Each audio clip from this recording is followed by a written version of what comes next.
Gotin sama gotin. Oke. Fire Galuh. Fire.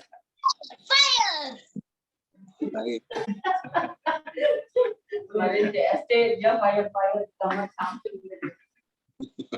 Oke, kita berdoa. Bapak Surgawi, terima kasih hari ini. Kami mau memulai kelas T ini. Biarkan hikmat marifat Tuhan memimpin kami. Berikan kesehatan, kekuatan atas kami. Dan biarkan pewahyuan turun. Dalam nama Yesus. Amin. Baik. Bu Ana ada, Bu Ana? Ada, Pak. Salam, fire. Fire. Fire, Pak. Fire. Oke ya, kita mulai. Kemarin kan kita sudah harusnya visi misi pertama kali sebelum dimulai itu penyampaian visi misi. Jadi saya susulkan kemarin. Saya teruskan mengenai materi TE, yaitu hari ini kita belajar mengenai 40 hari 40 malam di atas gunung. Jadi ada 2 kali Musa mengalami 40 hari 40 malam di atas gunung. Ini yang pertama ya. Kita mau lihat di dalam Keluaran 24 ayat 9 sampai 10. Dan naiklah Musa dengan Harun, Nadab dan Abihu, 70 orang dari para tua-tua Israel, lalu mereka melihat Allah Israel. Kakinya berjejak pada sesuatu yang buatannya seperti lantai dari batu nilam dan yang terangnya seperti langit yang cerah. Nah, di ayat ini Tuhan menampakkan diri kepada Musa, Harun, Nadab, dan Abihu. Ini sesi yang keberapa ini ya? 9 ya? 10 apa 9? 9, Pak. Oke, kata kuncinya adalah bayangan surga. Bayangan surgawi. Aduh. Bayangan surgawi. Oke. Jadi jangan lupa format laporannya malam ini langsung kirim aja, nggak usah lama-lama. Ya, supaya semua bisa disiplin. Nggak usah dibagus-bagusin. Baik, jadi Allah menampakkan diri kepada 5 orang, yaitu 4 orang. Musa, Harun, Nadab, dan Abihu. Dan 70 orang dari para tua-tua Israel. Jadi ada 74 orang yang lihat. Saya minum dulu.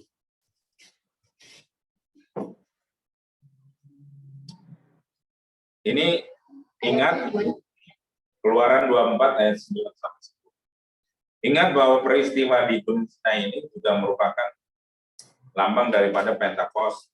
Ya. Ketika kita dibaptis dengan Roh Kudus, Tuhan membuka mata rohani kita dalam suatu cara baru untuk melihat Dia. Nah, banyak orang ketika Pentakosta mengalami yang namanya penglihatan-penglihatan baru tentang Allah mereka yang dipenuhi dengan Roh Kudus. Ini tidak berarti bahwa Allah tidak dapat memperlihatkan penglihatan-penglihatan tentang dirinya kepada kita sebelum kita dibaptis dengan Roh Kudus. Tetapi yang membuka mata rohani kita sehingga bisa melihat Allah adalah Roh Kudus yang memenuhi kita. Jadi intinya ketika Roh Kudus melingkupi kita, maka kita bisa melihat Allah dengan jelas. Sama seperti 4 orang ini dan 70 tua Israel. Mereka bisa melihat kaki Allah berjejak. Ya. Kemudian, ini yang penting nih ya, supaya kita tahu bagaimana gambaran bayangan surgawi dari dalam peristiwa ini. Jadi Allah memberitahu mengenai keadaan surga melalui pola tabernakel. Katakan pola tabernakel. Pola tabernakel. Pola tabernakel ini menjadi bayangan keadaan surga. Selama 40 hari di atas puncak gunung, Tuhan memberi Musa pola untuk tabernakel. Jadi Tuhan memerintahkan untuk membuat tabernakel atau kemah suci Musa, gitu ya. Yang di zaman Musa dinamakan kemah suci Musa. Ya. Keluaran 25 ayat 9 dikatakan, menurut segala apa yang kutunjukkan kepadamu sebagai contoh kemah suci dan sebagai contoh segala perabotannya, demikianlah harus kamu buat. Jadi ini perintah Allah. Jadi ini adalah ide Allah. Jadi ini adalah kemauan Allah untuk membuat tabernakel. Jadi Musa hanya mengerjakannya. Ingat, yang memerintah adalah Allah sendiri. Keluaran 25 ayat 9.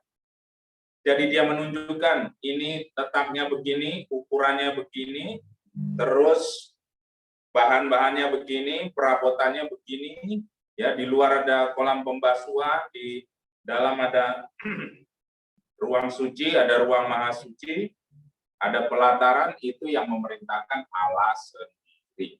Ya, jadi bukan idenya Musa. Berarti itu adalah Allah yang mendesain. Berarti Allah mau menunjukkan apa yang ada di bayangannya kepada dunia ini. Jadi, kenapa kemah suci menjadi gambaran surga? Nah, ini nanti kita akan lihat, ya. Karena yang memerintah adalah orang surga, ya. Yang memerintah berasal dari surga. Jadi, coba kalau kalian lihat, ya, bangunan yang di gereja ini adalah bangunan Belanda karena arsiteknya lulusan Belanda. Jadi dia belajar di Belanda, dia lihat bangunan-bangunan ini modelnya adalah, kalau kamu lihat rumah-rumah Belanda itu seperti rumah di sini, ya, di komplek Kolombo ini. Ya, itu bangunan Belanda. Silakan masuk. Buka ini. Bangunan Belanda. Enggak siapa.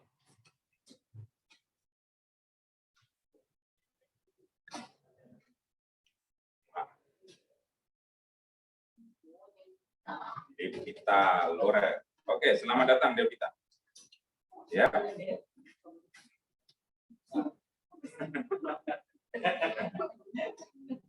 Ingat Devita, kuncinya bayangan surgawi. Ya. Kata kuncinya bayangan surgawi. Nah, saya ulangi, jadi Allah memerintahkan Musa untuk membuat kemah suci. Itu artinya desainnya berasal dari Allah. Allah arsiteknya. Berarti seleranya adalah selera Allah. Berarti bayangannya adalah bayangan Allah. Jadi kemah suci melambangkan bagaimana keadaan surga. Karena itu merupakan Allah yang mendesain. Coba kita lihat di Ibrani 8 ayat 5. Satu orang baca, Ibrani 8 ayat 5.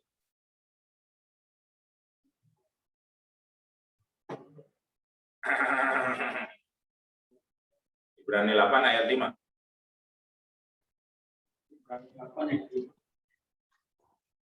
Bayangan mereka adalah gambar dan bayangan dari apa yang ada di surga.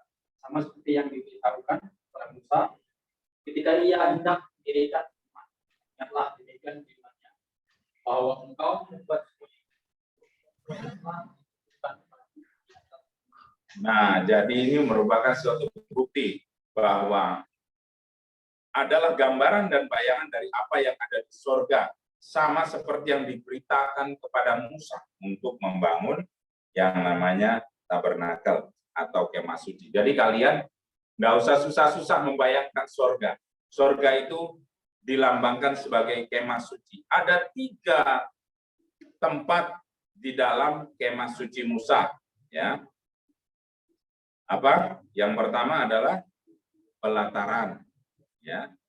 Kemudian ruang suci dan ruang maha suci, atau ruang kudus atau ruang maha kudus. Ya. Jadi ada 3 bagian, ya. 3 bagian. Di situ Allah memerintahkan ukurannya. Nah, lihat ukurannya, ya. Pelataran luar, di mana ada kolam pembasuhan dan lain sebagainya, itu ukurannya 100 kali 50 kali 5 hasta. Berapa? 100 kali 50 kali 5 hasta. 1 hasta itu sepanjang lengan tangan bawah ini loh. 1 hasta. Nih, 45. berarti sekitar 50 cm. 50 cm ya. Nah, kalau dibuat analoginya, ya tadi, kemudian ruang suci 20 kali 10 kali 10 hasta, ya ruang suci. Ya sekitar 10 meter kali 5 meter kali 5 meter. Itu ruang suci atau ruang kudus. Di tengahnya itu ya, di luar ada ruang pelataran, di situ ada ruang kudus, ukurannya 20 kali 10 kali 10 hasta. Kemudian ruang maha kudus 10 kali 10 kali 10 hasta. Ya. Lebih kecil, 10 kali 10 kali 10 hasta. Nah, kalau dilihat dari analogi dari ukuran tabernakel ini melambangkan sesuatu, ya. Tinggi dinding dari kain lenan yang mengelilingi pelataran luar adalah 5 hasta. Jadi tinggi dindingnya 5 kali 50 sekitar 2,5 meter. Ya. Pelataran luar adalah 100 hasta dan lebarnya 50 hasta. Permukaan dinding lenan itu adalah 1.500 hasta persegi. Ya. Jadi permukaan dinding lenan itu luasnya adalah 1.500 hasta persegi. Itu melambangkan apa? Kurang lebih 1.500 tahun dari Musa, pemberian 10 hukum Allah sampai kepada Kristus. Jadi peristiwa Pentakosta pertama ini di atas gunung ini sampai kedatangan Yesus ke dunia itu 1.500 tahun. Jadi itu ada maknanya. Ya. 1.500 tahun ini bicara mengenai pola waktu ya. Dan pemberian volume dari ruang maha suci, dari ruang suci adalah 2.000 hasta kubik. Itu adalah zaman gereja dari Kristus sampai hari ini itu sekitar 2.000 tahun. Nah, itu zaman gereja. Kita masih ada di zaman gereja. Ingat, kita masih ada di ujung akhir zaman gereja. Sebab masanya adalah 2.000 tahun. Kalau 2.000 tahunnya adalah sekitar 2030. Gitu ya. Saya tidak mengatakan bahwa Yesus akan second coming di 2030. Tapi ini merupakan sebuah gambaran bagaimana masa gereja itu adalah 2.000 tahun. Dulu digenapi 1.500 tahun itu masa di mana dari Pentakosta pertama di Gunung Sinai sampai kepada kedatangan Kristus ke dunia itu 1.500 tahun. Ya. Nah, kemudian ruang Maha Kudus itu luasnya adalah volumenya adalah 1.000 hasta kubik. Ya, 10 kali 10 kali 10 adalah 1.000 hasta kubik. Itu masa kerajaan 1.000 tahun. Adalah 2.000 hasta kubik. Ya. Kalau ruang Maha Kudus adalah 1.000 hasta kubik, itu melambangkan kerajaan 1.000 tahun. Nah, jadi kesimpulannya begini. Jadi kita bisa membuat analogi. Pelataran luar melambangkan 1.500 tahun zaman perjanjian lama. Oke. 1.500 tahun masa perjanjian lama. Ruang kudus melambangkan 2.000 tahun zaman gereja. Dan ruang maha kudus melambangkan 1.000 tahun pemerintahan Kristus. 1.000 tahun kerajaan damai. Ya. Di mana di 1.000 tahun itu manusia kalau berdosa karena kesalahan sendiri sebab iblis sedang dikurung di ruang yang paling dalam. Ya, jadi tidak ada iblis di situ. Iblisnya sedang dikurung. Dengan mengingat bahwa Gunung Sinai melambangkan pengalaman Pentakosta, maka kita dapat menyatakan bahwa baptisan Roh Kudus memberi kita pengertian tentang maksud-maksud Allah untuk berbagai zaman. Nah, jadi itu menyingkapkan. Setelah itu kita menjadi tahu kapan masa-masa. Makanya sekarang ini adalah masa persiapan buat cornerstone. Kenapa? Karena ini di ujung masa akhir zaman gereja, zaman kasih karunia. Kita akan memasuki yang namanya kedatangan Kristus kali kedua. Makanya bersiap-siap. 2000 tahun sudah tergenapi dan itu artinya kita sedang memasuki masa pergantian. Nah, jelas. Suaraku jelas nggak? Sangat jelas. Oke. Jelas, Pak. Ya. Oke ya, jadi itu kenapa kita mempersiapkan diri di masa akhir ini, di mana hujan awal dan hujan akhir akan dicurahkan bersama-sama. Ya. Pembajak dan penuai akan saling kejar mengejar. Gitu ya. Ingat pelajaran hujan awal dan hujan akhir. Hujan awal supaya tanah menjadi gembur dan bisa dipacul, sehingga tanaman bisa ditanam. Itu artinya hujan awal diberikan untuk pertobatan. Dan hujan akhir supaya kita bisa bertumbuh lebat dan kita akan dipanen. Nah, tapi hari-hari ini hujan awal dan hujan akhir diturunkan bersama-sama. Sebab apa? Itu namanya percepatan. Ya. Karena Tuhan akan segera datang dan Dia akan menyangsong umatnya. Oke, terus pelajaran yang berikutnya adalah anak lembu emas. Bangsa Israel sudah mulai hilang kesabaran. Kenapa? Karena nunggu 40 hari, 40 malam tidak turun-turun. Nah, ingat ini ya. Kebanyakan kita jatuh dalam dosa karena tidak sabar menunggu. Ya.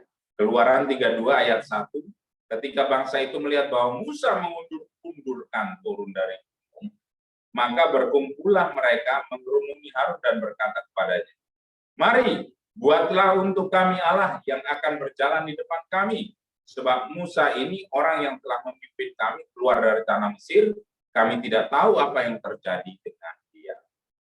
Apa yang terjadi? Mereka minta Harun membuat Allah baru.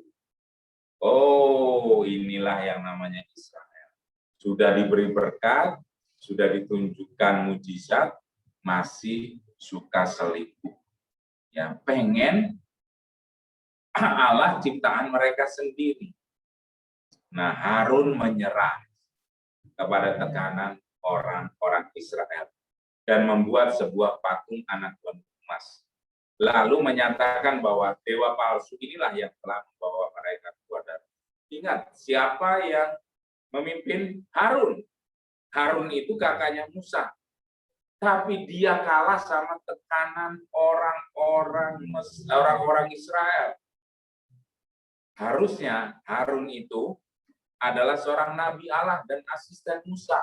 Tapi ia adalah seorang saksi dan peserta dari semua mujizat loh, ya. Ia tahu tanpa ragu sedikit pun bahwa Yehova lah yang membawa mereka keluar dari Mesir. Tetapi ia menyerah pada kemauan-kemauan bangsa itu. Nah, itu sering terjadi. Makanya di kelas TE ini seorang pemimpin harus memegang teguh aturan. Seorang pemimpin harus taat. Seorang pemimpin harus setia. Harun menjadi sebuah gambaran yang dia kalah oleh intimidasi sekitarnya. Tekanan-tekanan, harusnya dia yang memimpin, tapi dia justru dipimpin oleh orang-orang Israel. Orang-orang Israel menuntut Harun untuk membuat patung emas, dan dia manut saja. Ya udah, nggak apa-apa. Padahal itu adalah dosa. Harusnya Harun sebagai pemimpin, dia tegas kepada Israel dan berkata, jangan, itu dosa. Tapi dia tidak lakukan, ya. Dia takut atau kalah dengan kemauan-kemauan dunia. Nah, ini jadi gambaran bagi kehidupan kita sebagai pemimpin. Akan ada yang namanya tekanan-tekanan, akan ada yang namanya intimidasi. Itu bukan dari luar, justru dari sekitarmu, dari jemaatmu, dari istrimu, dari siapapun yang ada di dekatmu. kamu akan mengalaminya. Katakan, kamu akan mengalaminya. Kamu akan mengalaminya. Kamu akan mengalaminya. Jadi sebagai pemimpin di pelajaran TE hari ini akan ada banyak pendapat-pendapat di orang-orang yang kamu pimpin. Pak, baiknya begini Pak, baiknya begini Pak. Mereka berdasarkan keinginannya masing-masing. Ya. Dan kita kadang sulit. Kalau enggak dipenuhi nanti marah, kalau enggak ini nanti pergi. Kalau enggak diakomodir nanti mereka berkata bahwa kita orang arogan. Kadang Harun itu ya mungkin dia daripada gua dibilang pemimpin yang tidak baik, dengan ya sudahlah nggak apa-apa gitu kan. Itu namanya kompromi. Banyak para pemimpin itu yang terlalu kompromi. Ya, nggak apa-apa lah, nggak apa-apa. Akhirnya kacau balau semuanya. Sama seperti Harun, Keluaran 32 ayat 24 berkata, lalu berkatalah Harun kepada mereka, tanggalkanlah anting-anting emas. Ini lihat Harun yang menyuruh mereka, ya. Yang ada pada telinga istrimu, Keluaran 32 ayat 2 sampai 4. Anakmu laki-laki dan perempuan dan bawalah semuanya kepadaku, lalu seluruh bangsa itu meninggalkan anting-anting emas yang ada pada telinga mereka dan membawanya kepada Harun. Diterimanya lah itu dari tangan mereka, dibentuknya dengan pahat dan dibuatnya daripada anak lembu tuangan. Kemudian berkatalah mereka, hai Israel, inilah Allahmu yang telah menuntun engkau keluar dari tanah Mesir. Itu keluar dari perkataan Harun. Ya. Kalau dari perkataan orang-orang biasa itu mungkin bisa dimaklumi. Tapi ini dari pemimpin, asistennya Musa, sekelas Harun. Dia berkata demikian. Padahal dia sudah tahu bahwa yang memimpin mereka keluar dari Mesir adalah Yehova, Allah mereka. Tapi mereka katakan, Harun katakan, ini loh, patung lembu emas ini yang memimpin. Ini Allah loh. Gitu ya. Betapa Harun kalah oleh tekanan. Ini dalam kehidupan sehari-hari kita sebagai pemimpin. Memang akan berat. Satu ngomong begini, satu ngomong begini, satu ngomong begitu. Semuanya berdasarkan keinginannya dan menurut mereka itu baik. Tapi kita harus berpegang kepada SOP atau ADRT atau apa. Kalau kita harus berpegang kepada firman Tuhan, jangan mau kita diperintah oleh orang-orang yang melanggar firman Tuhan. Itu loh maksudnya, ya. Jadi sebagai pemimpin, kamu harus berpegang pada aturan yang sudah ada. Sebagai pemimpin rohani, kamu harus berpegang kepada firman Tuhan. Kalau ada jemaat yang berkata, kalian ini adalah pemimpin. Katakan, saya adalah pemimpin. Saya adalah pemimpin. Nah, ya. Jadi nanti tulis di statusmu semua, katakan bahwa aku adalah pemimpin. Tanggal berapa sekarang? 11. Tanggal 11 Juni. Saya adalah pemimpin. Gitu ya. Supaya itu kamu diingatkan ketika hari ini kamu lihat itunya, statusmu atau postinganmu, kamu adalah pemimpin. Jadi bersikaplah sebagai pemimpin. Belajar dari kisah Harun ini, kita adalah pemimpin yang berpegang kepada firman Tuhan. Amin. Oke, Keluaran 32 ayat 5. Ketika Harun melihat itu, didirikannya lah mezbah di depan anak lembu itu. Berserulah Harun, katanya, besok hari raya bagi Tuhan. Harun memasukkan suatu penyesatan ke dalam penyembahan, mencampurkan penyembahan berhala dengan penyembahan kepada Tuhan. Ya, jadi dicampur, itu namanya sinkretisme. Ya, ingat banyak orang yang hari ini masih suka campur-campur. Campur adat dengan campur kepada agama atau kepada kekristenan. Ya, cara berdoanya dan lain sebagainya. Nah, itu sesat. Ya. Nah, Harun memasukkan penyesatan ke dalam penyembahan kepada Tuhan. Ini banyak nih ya, gereja-gereja adat, gereja-gereja kesukuan yang masih belum keluar dari hal-hal ini. Ya, saya banyak menemukan posisi adat lebih tinggi daripada posisi gereja dan firman Tuhan. Jadi adat mengalahkan segala apa yang disebutkan firman Tuhan. Ada sebuah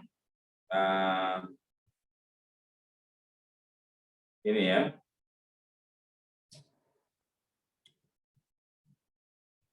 Keluaran 32 ayat 7. Keluaran 32 ayat 7. Tuhan memerintahkan kepada Musa, pergilah, turunlah, sebab bangsamu yang kau pimpin keluar dari tanah Mesir telah rusak lakunya. Ini dalam Keluaran 32 ayat 7. Ya. Keluaran 32 ayat 9 sampai 11.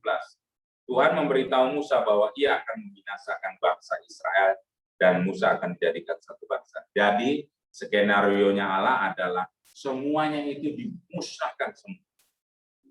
Kecuali Musa dan keturunannya. Ya. Jadi semua bangsa itu semua akan dimusnahkan. Allah murka luar biasa. Dia punya rencana di dalam Yeskiel 20 ayat 15. Ya. Musa mau dijadikan bangsa yang baru. Jadi semua yang selingkuh, semua yang berzina itu secara rohani mau dimusnahkan Allah, dan hanya Musa dan keturunan yang akan dijadikan sebuah bangsa.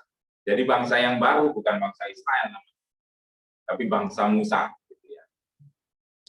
Nah, dalam Keluaran 32 ayat 11 sampai 14, apa yang Musa lakukan? Musa berdoa syafaat bagi umatnya dan mengalihkan murka Allah dari mereka. Jadi Musa meminta belas kasihan Tuhan. Tuhan, jangan, itulah bahasa saya, gitu ya. Jangan, kasihanilah Israel, gitu ya. Ingat ya, sebagai pemimpin kita juga harus membela umat, ya, membela jemaat, membela orang-orang yang kita gembalakan. Suatu waktu kalian akan menggembalakan, gitu ya. Bisa menggembalakan pekerjaan, bisa menggembalakan orang-orang, menggembalakan ponsel, menggembalakan rumah tangga dan lain sebagainya. Ingat teladan Musa, ya. Mereka harus dibinasakan, tapi Musa membela mereka dengan berdoa syafaat. Ingat, kekuatan doa syafaat, ya, itu bisa membuat yang namanya hukuman itu tidak jadi. Dikatakan begini, Tuhan memberikan tawaran untuk menjadikan dia sebuah bangsa yang besar. Kalau mau, Musa itu lebih bangga dong. Wah, yang lain biarin aja modern gitu kan. Yang penting saya menjadi bangsa yang besar. Tapi ia menolak. Dia tidak egois. Dia tidak ingin menonjol. Dia tidak ingin yang namanya populer. Nah, itu sifat pemimpin. Ya. Dia lebih membela umat yang akan mau dihukum. Kasihan dia. Karena kasihnya begitu besar terhadap bangsanya. Musa juga prihatin atas kehormatan dan reputasi Allah. Ia memberitahu Tuhan bahwa jika ia membinasakan bangsa Israel, maka bangsa Mesir akan berkata, akan mengejek, ya, ia adalah Allah yang kejam, yang memimpin mereka keluar padang gurun untuk sekedar membinasakan mereka. Nah, sikap hati Musa sepenuhnya tidaklah egois. Ia tidak memikirkan dirinya sendiri sama sekali. Ia memikirkan kehormatan Allah dan nyawa bangsanya. Nah, itu yang Tuhan inginkan dalam kehidupan kita. Ya. Kepada umat yang kita pimpin, kepada orang-orang yang kita pimpin, kita harus bersikap seperti Musa. Ya. Kita tidak egois sebagai pemimpin. Ya. Harus memikirkan, kalau ada orang-orang, mungkin engkau sebagai ketua apa, sebagai pemimpin apa, sebagai gembala komsel, sebagai gembala musik atau apa dan sebagainya. Ingat ini ya, sikap ini yang harus kita teladani. Ya, untuk kita tidak egois, tapi kita juga harus memikirkan orang-orang yang kita pimpin. Nah, itu makanya di pelajaran TE ini kita belajar dari sikap-sikap Musa ini sebagai pemimpin. Ya.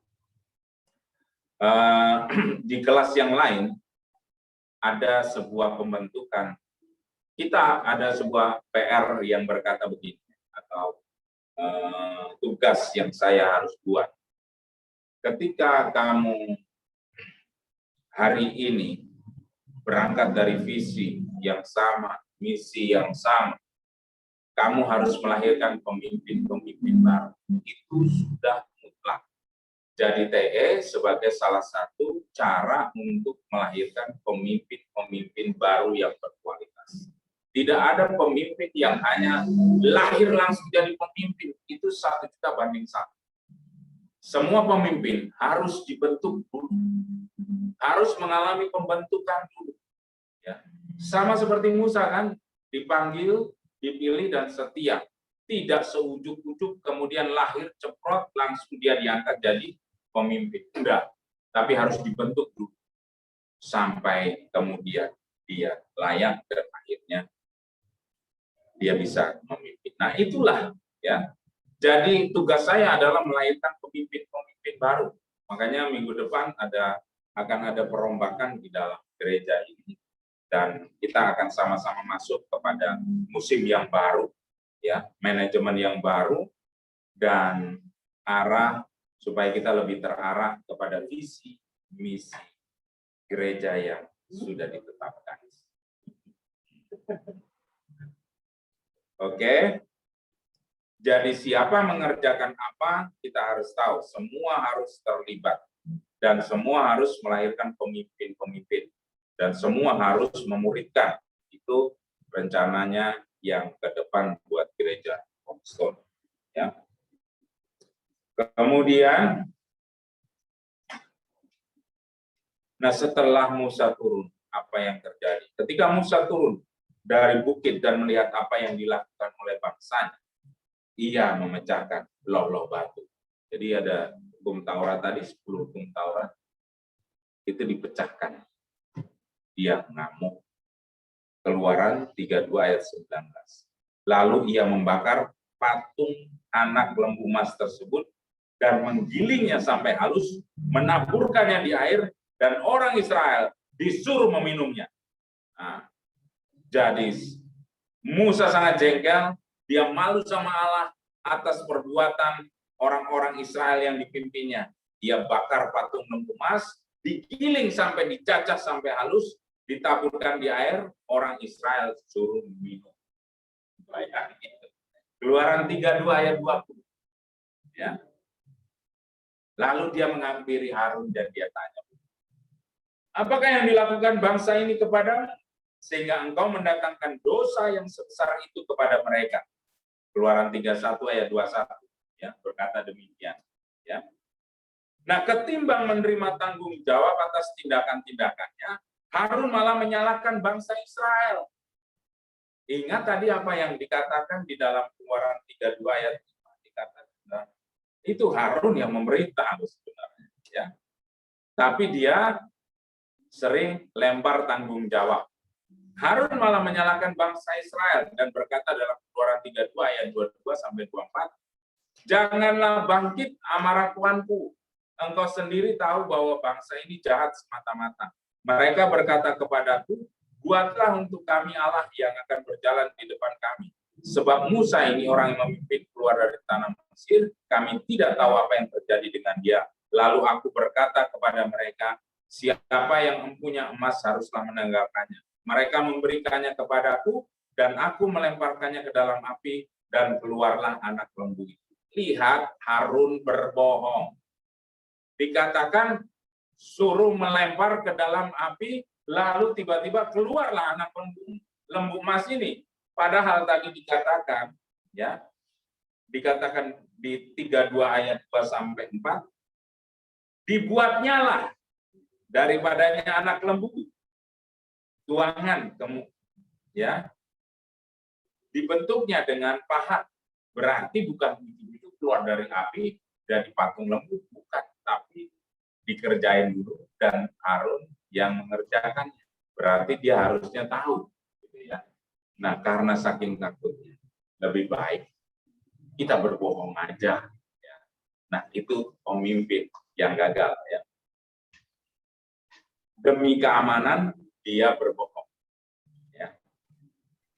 Ingat, itu yang harus kita hindari sebagai pemimpin-pemimpin umat, sebagai pemimpin-pemimpin pelayan, maka kita harus jujur.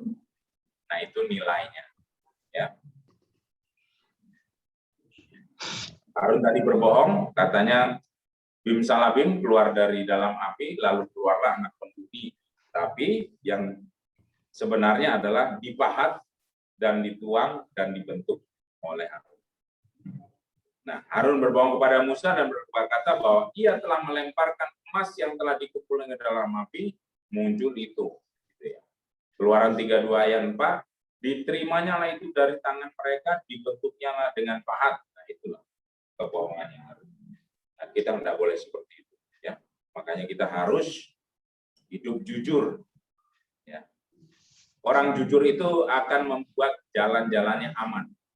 Tapi orang yang suka bohong, ingat satu pepatah mengatakan bahwa kebohongan yang satu akan melahirkan kebohongan yang lain. Yes. Ya. Ingat, kalau kamu berbohong satu, maka seterusnya kamu akan berbohong terus untuk menutupi kebohongan yang sudah kamu buat.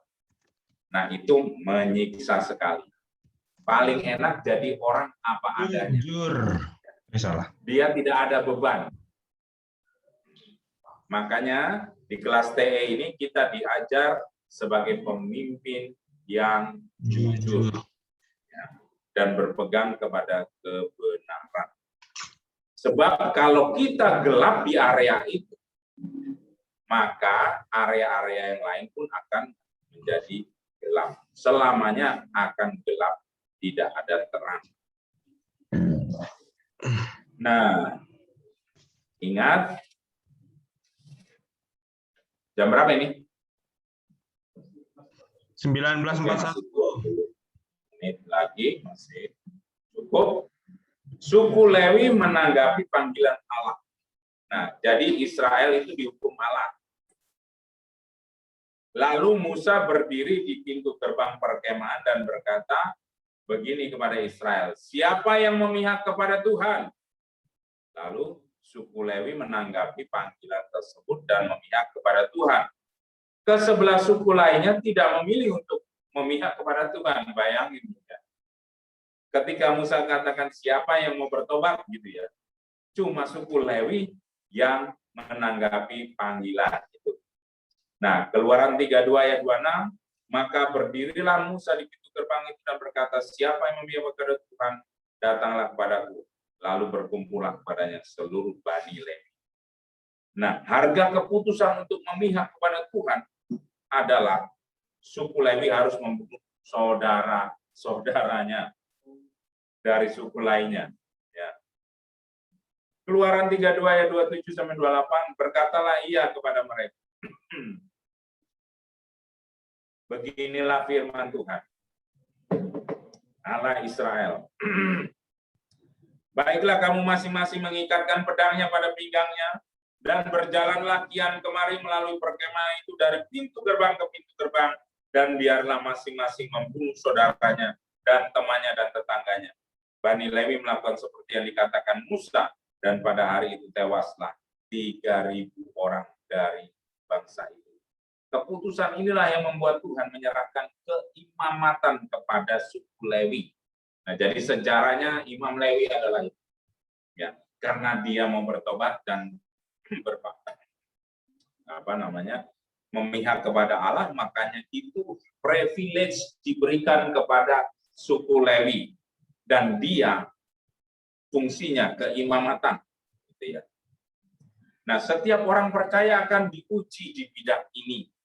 Kita akan mengalaminya. Ya, jangan lupa kata-kata kunci, kita akan mengalaminya. Yes. Siapa yang paling kita nomor satukan dalam hidup kita? Teman-teman, keluarga atau Tuhan? Yesus berkata dalam Matius 10 ayat 37, barang siapa mengasihi bapa atau ibunya lebih daripada aku, ia tidak layak bagiku. Dan barang siapa mengasihi anaknya laki-laki atau perempuan lebih daripada aku, ia tidak layak bagiku. Nah, jadi Allah mau supaya kita mengutamakan dia. Bukan terus artinya kita membenci sanak saudara kita, teman-teman kita, atau siapapun gitu ya, ayah ibu kita, bukan. Tapi di dalam mindset kau harus utamakan Allah kita gitu ya. Kalau kamu mengutamakan Allah berarti kamu juga mencintai ayah bundamu. kamu mencintai teman-temanmu, itu maksudnya gitu ya. Kasihilah Tuhan Allahmu dengan segenap hati dan kasihilah sesama manusia. Itu hukum pertama dan terutama gitu ya. Jadi jangan lupa itu. Nomor satu kan Tuhan. Tuhan itu pencemburu. Nah, sifat pencemburu itu juga dimiliki Tuhan. Dia tidak mau diduakan. Ya. Kalau hari ini ada di antara kamu yang mau diduakan, itu kamu tidak memiliki sifat Allah. Biarinlah pacarku punya pacar lagi. Atau suamiku punya istri lagi, biarlah. Itu namanya tidak memiliki sifat Allah. Allah itu tidak mau diduakan. Berbagi kasih, Pak.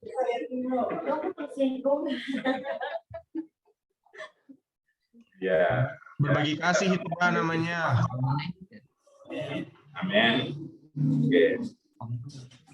Jadi ingat kenapa suku Lewi mendapatkan keimamatan, karena dia berpihak pada Allah. Dan pada hari itu 3.000 orang tadi provokator semua dibinasakan. Ya. Jadi pada waktu itu semua itu yang tadi demo atau ngojo-ngojoi Harun itu semua dibinasakan. Aduh, itu belum. Ada gangguan. Lihat, Tutuplah. mohon doa. Albertus Mulyadi dari Hukum Saya. WhatsApp, guys. Ada tulisan nanti, ada suara.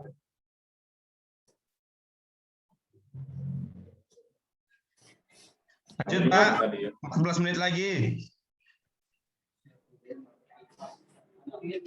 Oke.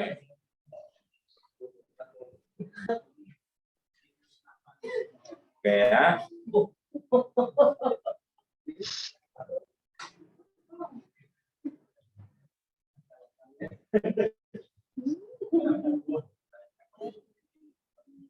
Oke. Ingat bahwa Musa berdoa syafaat bagi Israel dalam Keluaran 32 ayat 31 sampai 32. Nah, sikap hati Musa ini mencerminkan juga sikap hati Paulus di dalam Roma 9 ayat 1 sampai 3. Makanya pemimpin-pemimpin besar itu memiliki sifat yang sama. Ya, mereka memiliki kepedulian, empati, atau membela orang-orang yang digembalakannya, gitu ya. Roma 9 ayat 1 sampai 3. Aku mengatakan kebenaran dalam Kristus, aku tidak berdusta. Suara hatiku turut bersaksi dalam Roh Kudus bahwa aku sangat berduka cita dan selalu bersedih hati. Bahkan aku mau terkutuk dan terpisah dari Kristus demi saudara-saudaraku, kaum sebangsaku secara jasmani. Roma 9 ayat 1 sampai 3 ya. Itu loh. Dia mau terpisah sama Kristus demi saudara-saudaranya. Nah, itu tamparan buat kita sebenarnya, gitu ya. Bahwa kalau misalnya ada orang-orang di sekitar kita yang kita pimpin yang itu melenceng, ini sebuah bahasa untuk kepedulian kita sama mereka. Ya. Karena Paulus dan Musa memiliki sifat yang sama.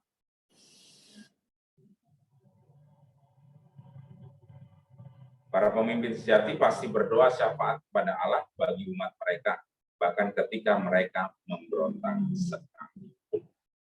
Gitu ya. Allah berbicara berhadapan muka dengan Musa. Para pemimpin mengalami banyak ujian dan tekanan, duka cita itu pasti ada. Kalian kalau pernah memimpin, pasti sering difitnah, atau dikucilkan, atau tidak dianggap, atau yang namanya tidak dihargai. Itu sudah biasa. Ada nggak kata kunci itu sudah biasa? Belum ya? Kita akan mengalaminya. Iya. Jadi itu sudah biasa gitu ya. Jadi kalian sebagai pemimpin itu Tuhan kasih tahu barang siapa yang terbesar ialah yang melayani. Nah, jadi kalau mau menjadi yang terbesar dia harus melayani. Menjadi hamba atau doulos. Ya, doulos, maka kamu akan menjadi kurios. Doulos itu hamba, kurios itu tuan. Ya. Kalau kamu memiliki hati doulos, maka kamu akan menjadi kurios. Kalau kamu apa yang megalos apa? Siapa yang terbesar itu yang megalos juga. Yang terkecil apa, Dit? Ditelos. Bahasa Yunani-nya apa? Salah lupa. Asih bang. Mimios katanya. Inteosa. Barang siapa yang mau yang jadi terbesar, maka dia yang harus yang terkecil. Nah itu, jadi prinsipnya adalah para pemimpin itu harus menjadi rendah hati. Ya. Oke. Terus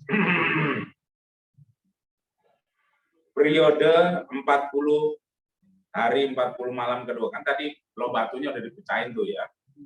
Jadi ingat isi tabut perjanjian itu adalah 2 loh batu, tongkat Harun dan apalagi Adit? Mana? Isi tabut perjanjian itu loh. Mana ya? Mana? Terus tongkat Harun. Nah, 2 loh batu. Tapi 2 loh batu ini adalah 2 loh batu setelah 40 hari kedua. Jadi kan ada 40 hari pertama, ada 40 hari kedua. Karena udah dihancurin tadi. Karena marah, pecahlah itu loh batunya. Gitu kan. Dibikin lagi. Nah ini kita masuk di 2 loh, periode kedua. Ya. Bikinin lagi gitu. Bikin lagi replikanya.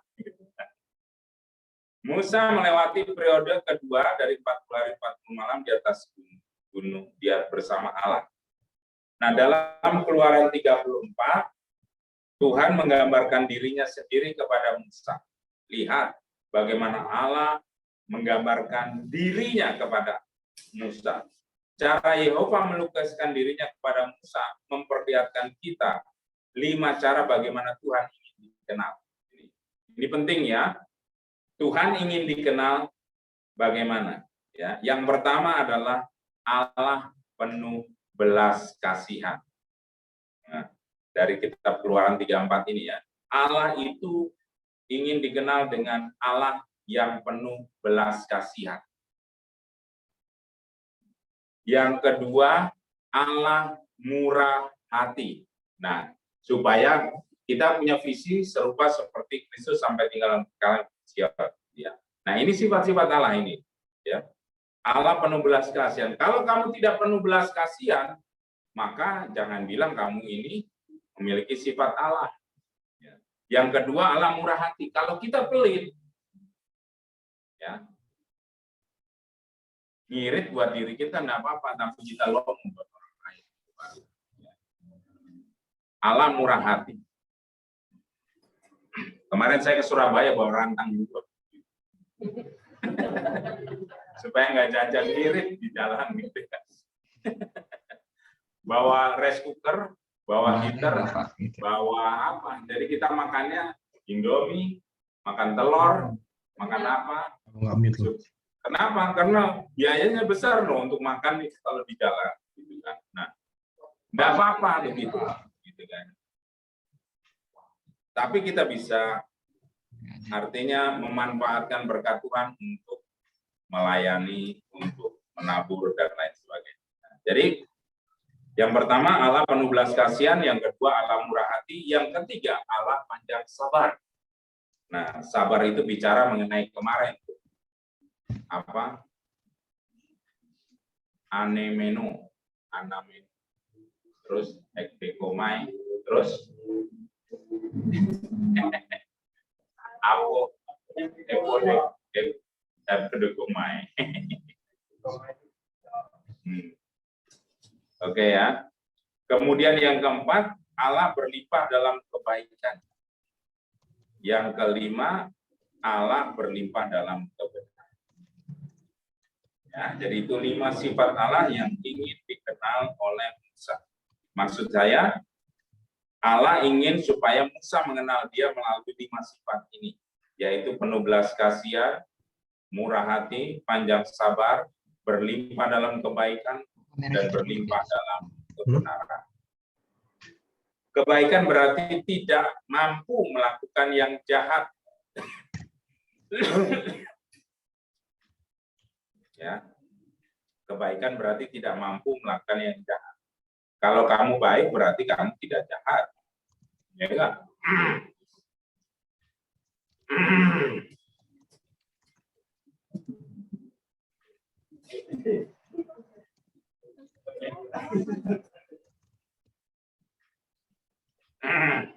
Lima menit lagi.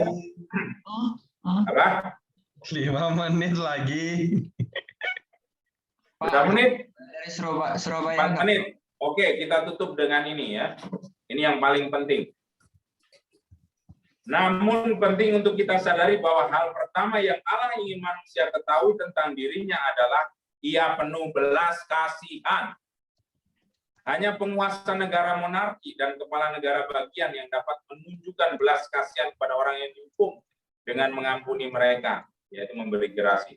Misalnya ada diktator gitu loh ya, negara monarki itu punya keputusan untuk membatalkan hukuman gitu ya. Nah, pewahyuan tertinggi tentang Allah dalam kemah Musa terletak pada tutup pendamaian. Nah, di dalam kemah Musa ada namanya tutup pendamaian. Bahasa Inggrisnya mercy seat. Ya. Apa? Mercy seat. Tutup pendamaian. Yang arti harfiahnya adalah tahta belas kasihan. Nah, jadi di kemah suci Musa ada namanya tutup pendamaian. Mercy seat itu artinya tahta belas kasihan yang diletakkan di atas tabut perjanjian buat nutupnya itu loh, itu mercy seat. Jadi untuk bisa masuk dalam kerajaan Allah butuh belas kasihan, butuh kasih karunia, makanya ditutup dengan mercy seat ya. Jadi itulah inti daripada kehidupan kita. Kita hidup karena belas kasihan Allah ya.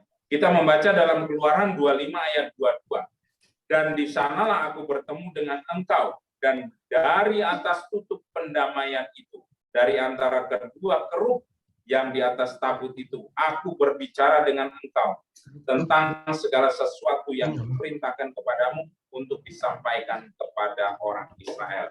Jadi pada intinya adalah belas kasihan. Jadi Allah pengen dikenali pertama kalinya adalah dengan belas kasihan. Jadi apapun yang kamu capai hari ini, itu semua karena belas kasihan Tuhan. Jangan ada yang memegahkan diri, ini semua karena aku hebat, karena aku baik, karena aku kudus, karena aku suci, makanya Allah demikian terhadapku. Bukan itu. Makanya sekarang semua dasar kita adalah hidup kita karena belas kasihan Allah. Tanpa belas kasihan Allah, tidak ada kehidupan kita. Tanpa belas kasihan Allah, kita akan binasa. Supaya kita semua sebagai pemimpin di sini belajar, apapun yang kita dapatkan, prestasi, pencapaian, promosi, semua hanya karena belas kasihan. The mercy seat, tutup pendamaian ini sebagai pintu untuk masuk di dalam pengenalan akan Allah. Ya. Tanpa itu semua kita menjadi manusia yang sombong dan berdiri di atas kekuatan kita sendiri. Ya. Dan kan itu baik-baik. Hidup kita karena belas kasihan Tuhan. Amin. Habis waktunya? Habis. 50 Oke. detik lagi. Seruput dulu air putih. Ambil gambar dulu, Pak.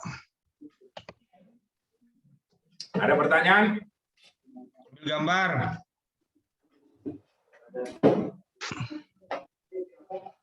Ukuran pertama 100 kali 50 kali 5.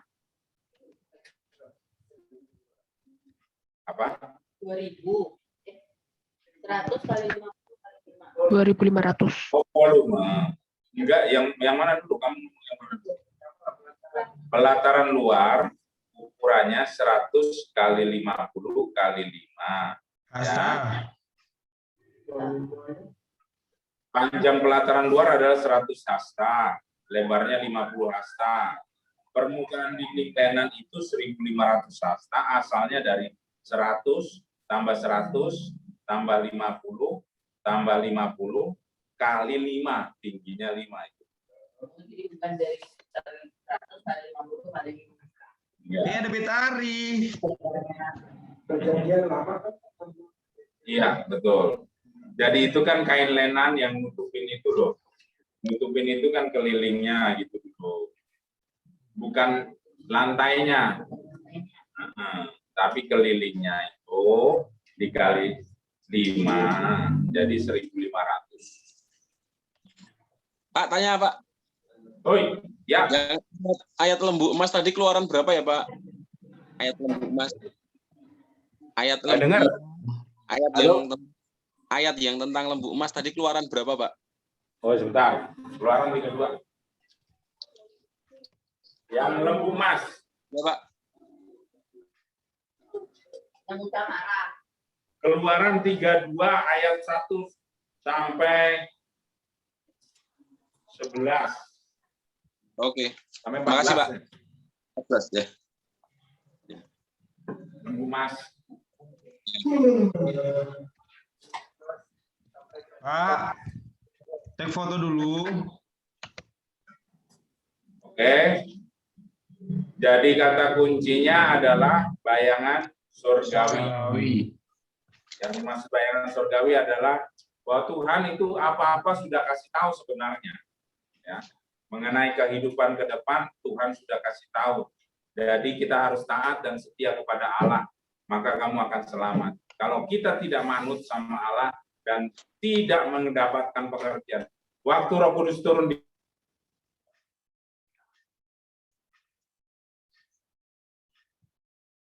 kehidupan masa depanmu dikasih tahu Allah, gitu ya. Makanya tidak ada kekhawatiran dalam kekristenan, sebab Tuhan menjamin kehidupan kita. Amin. Amin. Oke, kita tutup dalam doa. Bapak Surgawi, terima kasih untuk pemimpin-pemimpin baru di kelas ini. Terima kasih untuk mereka yang memberikan waktunya untuk belajar. Mereka mau mengenal Allah lebih sungguh lagi, supaya mereka mengetahui apa yang harus mereka kerjakan dan lakukan, dan mereka memiliki sifat-sifat-Mu Tuhan. Terima kasih, berkati seluruh peserta ini dalam kasih anugerah dan berkelimpahan di dalam Tuhan Yesus Kristus. Terpujilah nama Tuhan, dalam nama Yesus. Amin. Terima kasih, kita foto dulu. Foto dulu.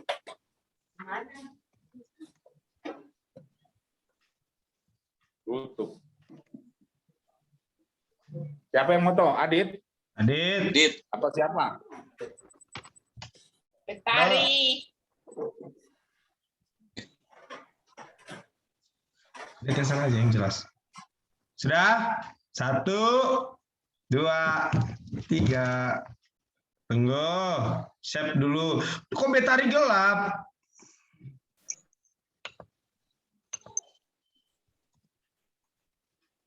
Oh my Aku God. udah on cam, bro. Mukanya Pak Eko.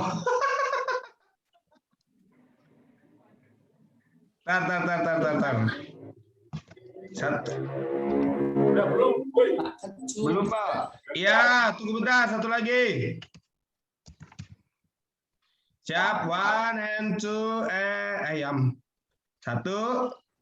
Adit, rekamannya jangan lupa di publish YouTube. Iya, 1. Pribadi aja. Lihat ke sono. 1, 2, Intinya 3. kasih. 1, 2, 3. Ini bukan